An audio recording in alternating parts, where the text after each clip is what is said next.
ندامت کے چراغوں سے بدل جاتی ہیں تقدیریں، اندھیری رات کے آنسو خدا سے بات کرتے ہیں۔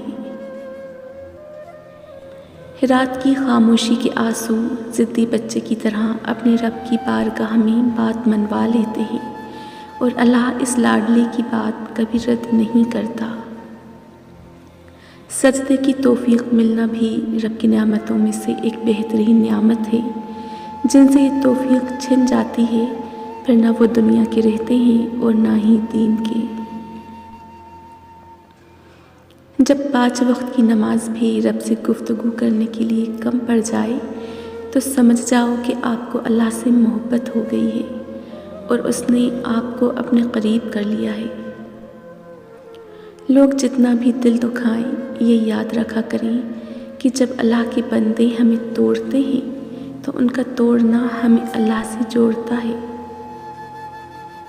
سورہ یوسف ہمیں سکھاتی ہے کہ بیمار صحتیاب ہو جاتے ہیں، کھوئے ہوئے مل جاتے ہیں، مشکلیں آسانیوں میں بدل جاتی ہیں، غم خوشیوں میں بدل جاتے ہیں، اور بے شک سب اللہ کے حکم سے ہوتا ہے۔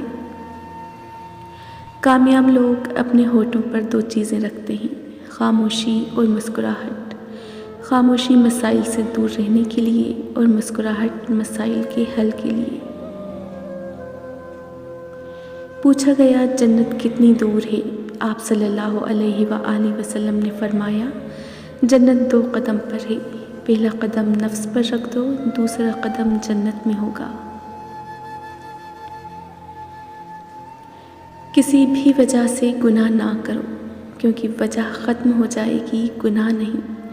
ہر نیکی کے لیے تکلیف اٹھا لیا کرو، کیونکہ تکلیف ختم ہو جائے گی، نیکی نہیں۔